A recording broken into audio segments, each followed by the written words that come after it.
I've always believed that the most dangerous people in business aren't the loud ones. It's the ones who think they're the smartest in the room, without ever checking who's actually in it. My name is Linda. I've worked at Colburn Tech for 8 years, long enough to survive 2 restructurings, 3 failed product launches, and a global crisis. I'm not flashy. I don't throw around titles, but I know this company better than anyone else on the 12th floor. What most people didn't know, including my new boss, was that I was also the silent investor who helped keep the company afloat during its darkest year. Back then, when our CEO begged for emergency funding to avoid a hostile takeover, I stepped up quietly, using the inheritance my grandmother left me. In exchange, I became the majority shareholder, but I never told anyone, not even my closest colleagues. My name appeared on paper in a holding firm registered out of state. No spotlight, no ego. I just wanted the company to survive. And then he arrived. Jacob Moore, newly appointed Executive Director of Operations, tall, polished, MBA from Stanford, all charm and spreadsheets. He introduced himself to the team like a motivational speaker. "Change is coming," he said, his grin almost too white. "We're going to take this company to the next level." At first, I gave him the benefit of the doubt. Change wasn't always bad, but it became clear very quickly that Jacob wasn't here to lead. He was here to conquer. He started making cuts, first to the admin team, then to product development. People who had worked here for a decade were suddenly no longer aligned with the company's vision. And in every team meeting, Jacob managed to make himself the hero. He loved the sound of his own voice so much that I started keeping tally of how many times he said, "Let me simplify this for you." By week 3, he still hadn't asked me a single question about my role. I had built the analytics division from scratch, developed the tools that saved us over $2 million in losses last year, and led the most successful client migration in company history. None of that mattered to Jacob. To him, I was just another name on an org chart. One Thursday morning, I was sitting at my desk reviewing data models when his assistant came in. "Jacob would like to see you in conference room B now." No context. No explanation. I gathered my laptop and walked down the corridor, my heels clicking against the marble tile, the silence around me unusually heavy. When I walked into the room, Jacob was already seated at the head of the table, arms folded. The blinds were drawn, the lights too bright. "Linda," he said without looking up, "let's keep this brief." I sat down, calm but alert. He finally looked up. "I've been reviewing your department's output. Frankly, I'm not impressed. The tools you've built are outdated and your team seems to lack initiative." I blinked once. "Outdated according to..." He shrugged. "Industry standards, metrics, gut instinct, doesn't matter. Bottom line is we're streamlining. And I think you've plateaued." There was a pause. Then he leaned forward and said it. "You're replaceable. You add nothing here." The words didn't sting, not the way he probably expected. Instead, something in me cracked, like a dam that had been quietly holding back water for far too long. I let out a short, sharp laugh. He frowned. "I'm being serious." "I know you are," I said, still smiling. "And that's what makes it funny." He leaned back, annoyed now. "If you find this so amusing, maybe you'd prefer to leave. We can formalize that today." I looked him square in the eye.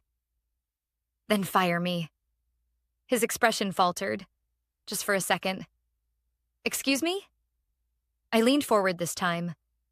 "Fire me. If I'm so useless, let's not waste time. Get HR in here and walk me out." The room was silent. I could see his confusion starting to bloom. He hadn't expected defiance. Not from me. He thought I'd beg. Just like the others. But I had something he didn't know. And how fun the next boardroom meeting would be.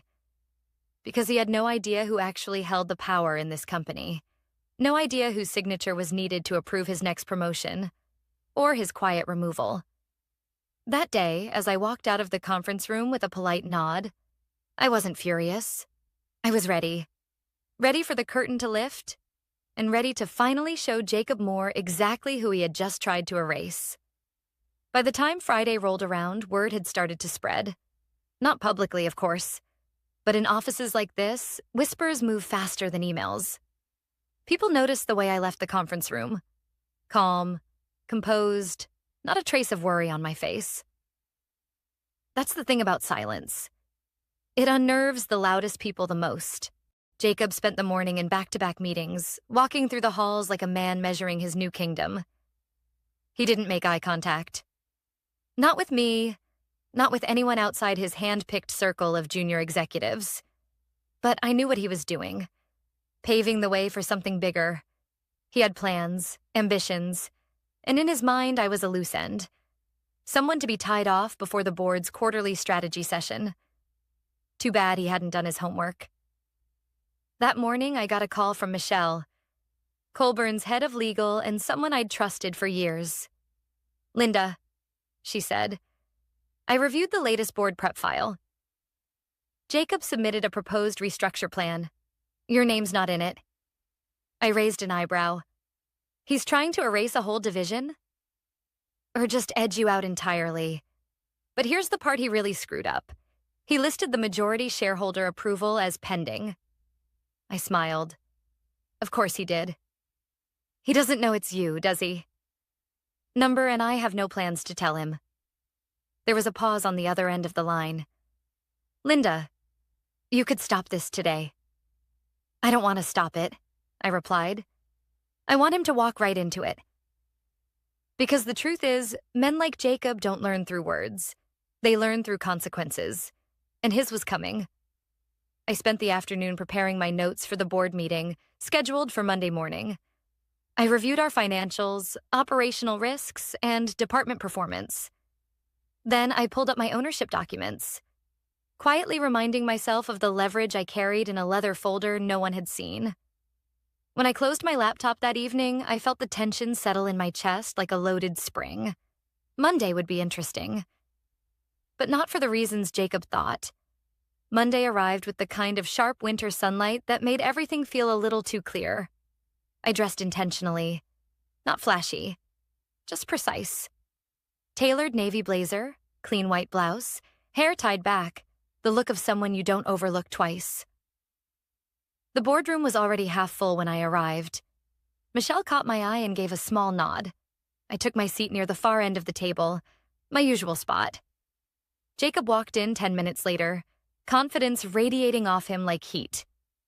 He took the seat to the right of the chairman, cleared his throat, and opened his presentation. "Good morning, everyone. I'd like to begin with a vision.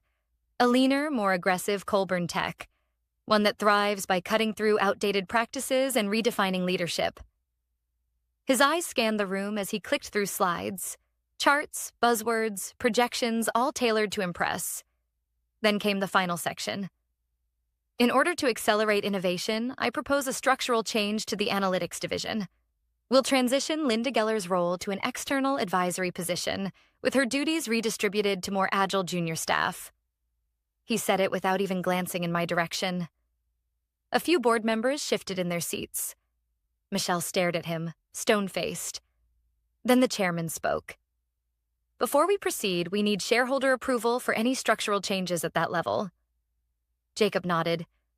"I've listed it as pending. I was under the impression it wouldn't be a problem." It was time. I cleared my throat. Calmly. Clearly. "I'm afraid I can't approve that." Jacob blinked. "I'm sorry?" I said no. He turned toward me, confused. "With all due respect, Linda, you don't have the authority." "I do," I said, reaching into my folder. I placed a copy of the ownership structure on the table, sliding it toward the chairman. Michelle leaned forward and confirmed. "She does. Linda is the majority shareholder through Geller Holdings. It's been verified since the last capital raise." The silence was thunderous. Jacob stared at me, lips parting, then closing again. For the first time since he arrived, he looked unsure. I didn't know." I tilted my head. "That's exactly the problem, Jacob. You've been making sweeping decisions without understanding who you're dealing with. or what they've done for this company. The chairman leaned back in his chair. Well, that certainly changes things. Jacob turned red. Why didn't anyone tell me? I didn't flinch. Because you didn't ask. You assumed? He opened his mouth to speak, but no words came. Just silence. Heavy. Defeated. The chairman spoke again, this time to the room. We'll take a short recess. Linda, if you'd stay back for a moment. As the others filed out, Jacob remained frozen in his seat.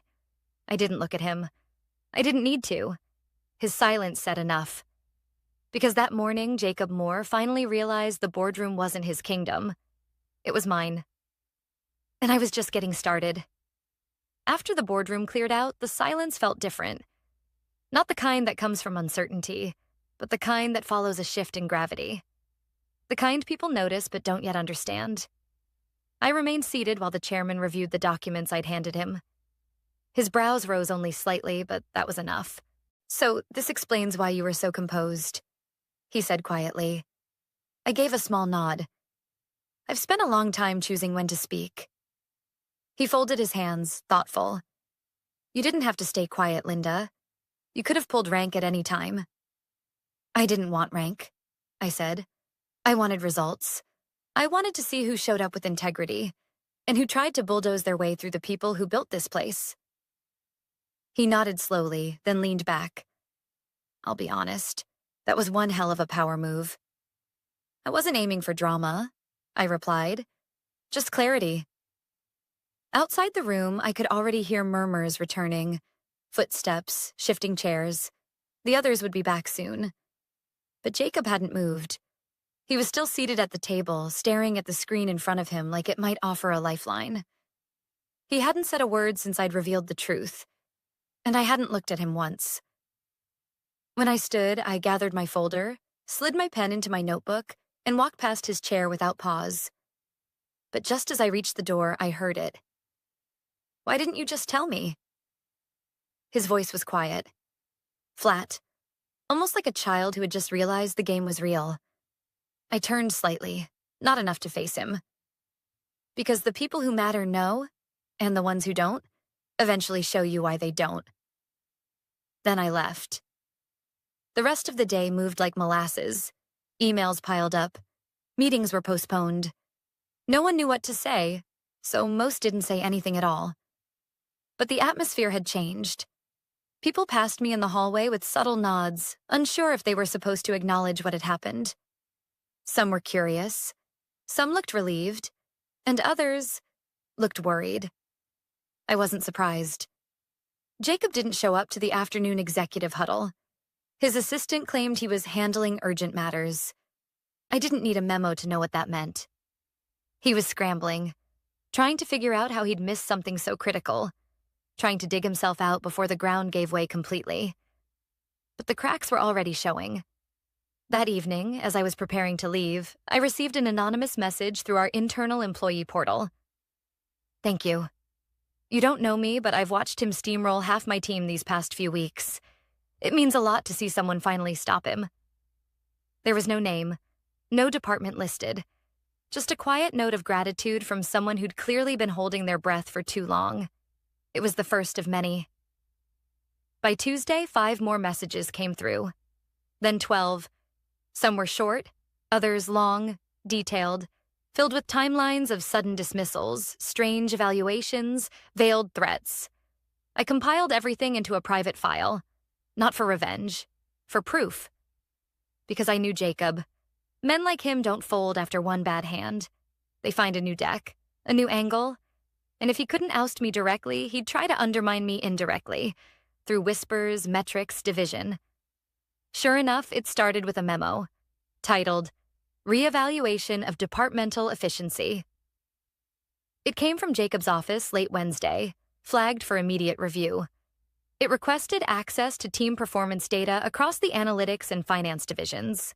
Subtle, strategic, designed to look like oversight but aimed like a weapon. I smiled. He was predictable. And that made him easy to outmaneuver. I picked up the phone and called Michelle. I think it's time we take this up a notch, I said. You want to initiate an internal audit? She asked. Number, I want to meet with HR and compliance. Off the record. I'm not accusing anyone of misconduct. Yet. But I want a record of everything that's happened since Jacob arrived. There was a pause. Then, understood. That night, I stayed late again. Not because I had to, but because I needed to think. I walked the empty halls, the fluorescent lights humming above me, the city skyline glowing faintly through the floor-to-ceiling windows. 8 years. 8 years of building, supporting, fixing things quietly. And now finally, someone had tried to erase me, only to find out I owned the pen. But this wasn't over. I could feel it in the air. Jacob wasn't done. He was licking his wounds, waiting, plotting his next move. And whatever it was, I'd be ready. By the following Monday, Jacob was back in the office. He walked with that same overconfident stride, nodding to people like nothing had happened, like the board meeting hadn't exposed the single biggest oversight of his career. That was the thing about Jacob.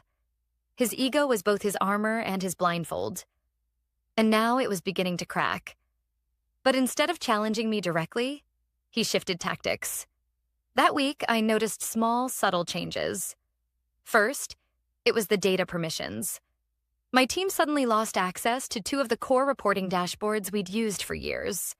When I contacted IT, they said the change came from an executive directive. Streamlining workflows, they called it. No one would admit whose directive, of course. But I didn't need to ask. Next came the client meeting shuffle. My scheduled presentation with our largest analytics partner was reassigned. I only found out when my calendar sent me a cancellation alert, 15 minutes before the meeting. When I followed up, Jacob's assistant said it had been rerouted to better align with operational leadership. I could feel it happening. He wasn't coming for my job anymore. He was coming for my credibility. It was slow, intentional, a quiet sabotage.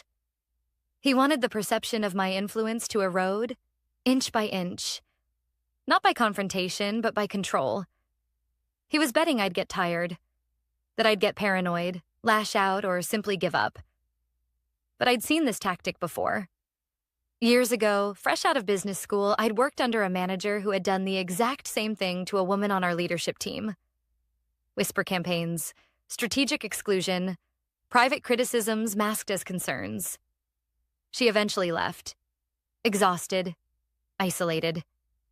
I hadn't had the voice to speak up then, but I do now. That Wednesday, I asked Michelle to lunch. We met at a quiet place off campus, a small cafe with worn leather booths and dim lighting. I laid out the pattern, the access blocks, the reassignments, the tone of Jacob's new memos. He's isolating you, she said after a long sip of her coffee. Yes, I said. And I want to respond the right way. Not react. Respond. Michelle nodded. Start documenting everything. Not just incidents, emails, meeting logs, timestamps. If he's creating a hostile work environment, we need evidence. I already have a file, I said. And I've started getting quiet messages from others. People he's sidelined. People who are afraid to speak. She leaned in. How far are you willing to take this? I didn't answer immediately. Then, as far as I have to. I won't be pushed out of the company I helped save. Not by a man who walked in with a shiny resume and a superiority complex. Over the next few days, I became meticulous. I logged every delay, every denial of access, every meeting I was removed from. I kept screenshots, recorded call summaries, even voice memos when I left certain discussions. My inbox became a journal, my calendar, a map of microaggressions. Then something strange happened. I received a forwarded message, an email Jacob had sent to the chairman, CCing 2 board members. It had been accidentally sent to me by one of the recipients. A quiet ally, I suspected. The message was short, clinical. Linda has shown signs of disengagement. I'm concerned about her leadership viability long-term. She's missed several meetings and seems increasingly uncooperative. I stared at the screen. Disengaged. Uncooperative. Words used not to describe, but to erase. This was it. His next move.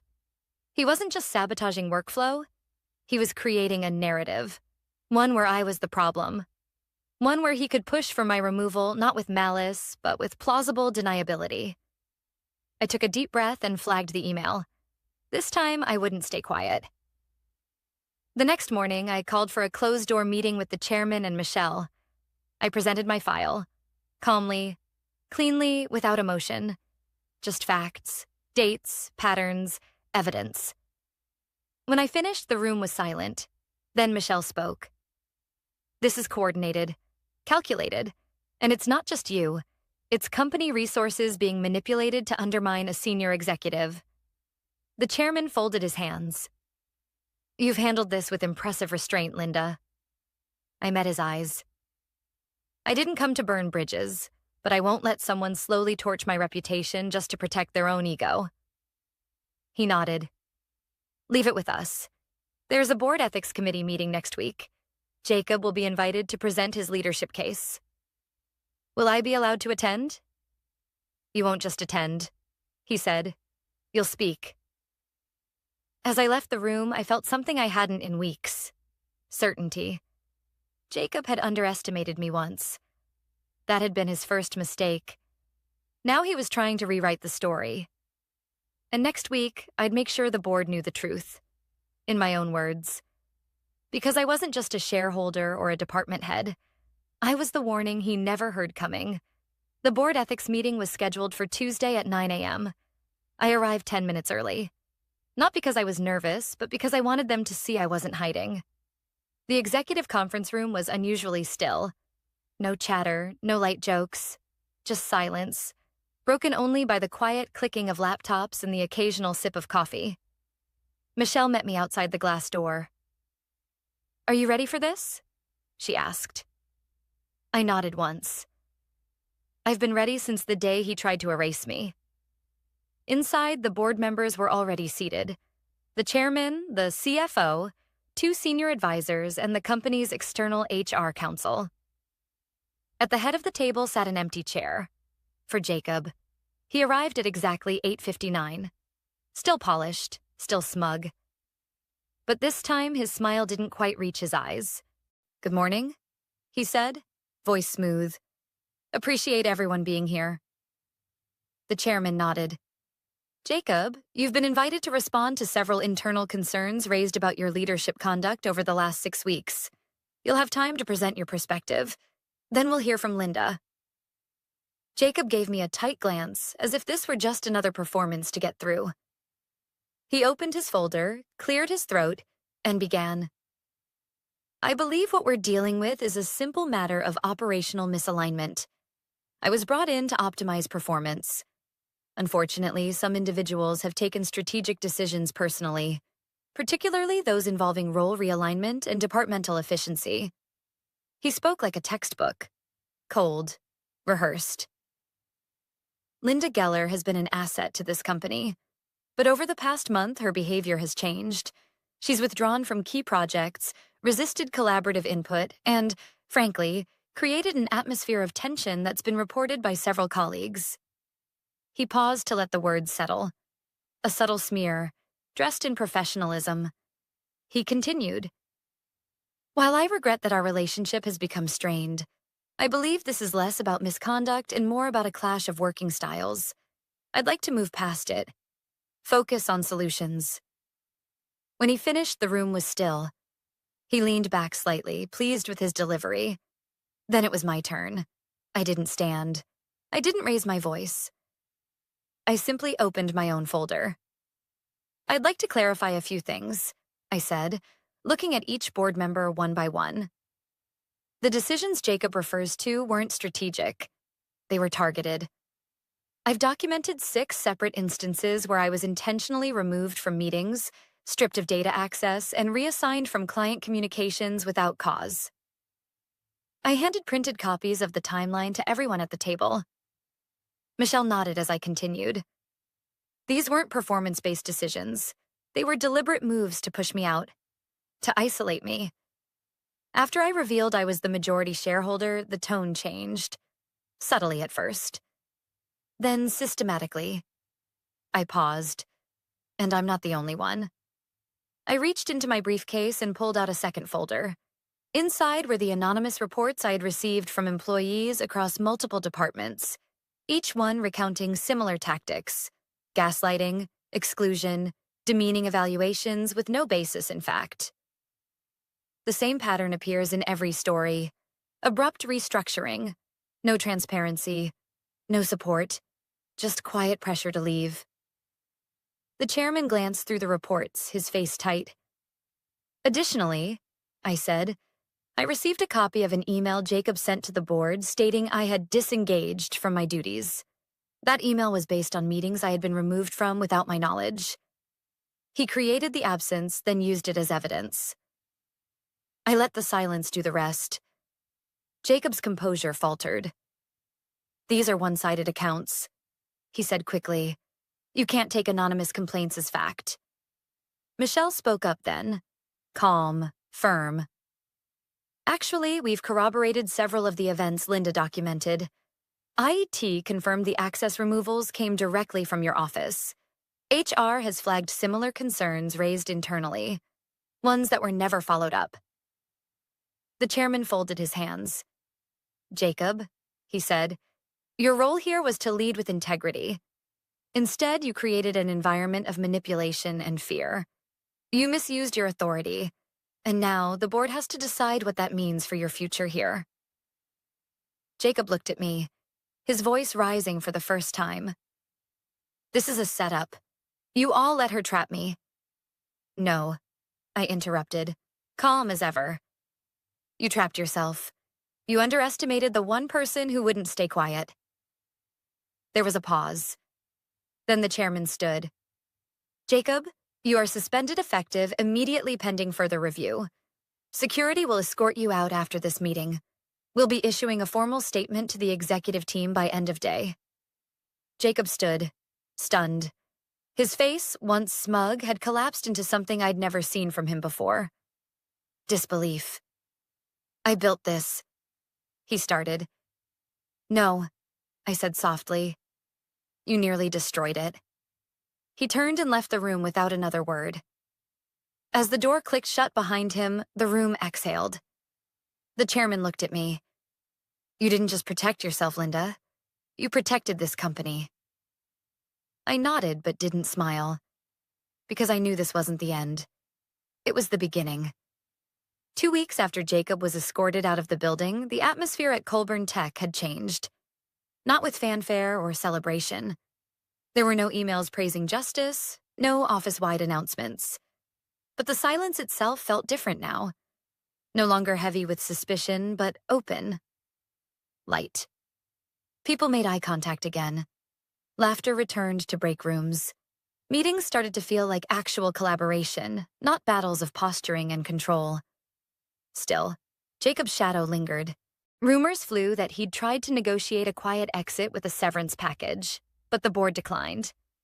The formal report cited abuse of authority, ethical violations, and an attempt to deliberately mislead executive leadership. He left without an official statement. No LinkedIn update, no goodbye drinks. He just vanished. And I didn't step into the spotlight immediately. Instead, I went back to work. But this time, things were different. The board asked me to stay on as interim head of strategic operations. I accepted, but on one condition. I want to rebuild trust, I told the chairman. Not just mine, everyone's. He agreed. We need that now more than ever. So I started small. I met with every department head personally. I reopened channels Jacob had shut down. I reinstated access to the teams who'd been cut out of their own workflows. I invited anonymous feedback. I asked questions. And most importantly, I listened. The messages kept coming too, from people I'd never spoken to before. One junior analyst wrote, "When I saw you speak in that meeting, I realized I didn't have to be afraid to speak up anymore. Thank you for showing me that strength doesn't always mean yelling. Another message simply said, you made me believe we could be led by someone who actually sees us. Those words stayed with me, because that's what it had all come down to in the end. Being seen. A month after Jacob's removal, the board gathered again. This time, not for discipline, but for decision. The chairman called me into his office ahead of the meeting. I assumed it was to discuss a new appointment, maybe even help choose Jacob's permanent replacement. Instead, he slid an envelope across his desk. My name was printed in gold on the front. I opened it slowly. Inside was a formal letter, stamped and signed. Permanent Executive Director of Strategic Operations. I looked up. I didn't ask for this, I said, barely above a whisper. I know, he replied, and that's why you're the right choice. There was no triumphant music, no round of applause. Just stillness. I nodded once. If I take this, I want a seat at every strategic table, not just for optics, but to drive change. You have it. And I want a new code of leadership conduct, non-negotiable. Every new hire, every promotion. We start from values. Done. And the people Jacob tried to bury. I want their voices amplified. No more silencing talent because it's inconvenient. You're shaping the culture now, he said. We're just following your lead. That night, I stayed in the office long after everyone had gone home.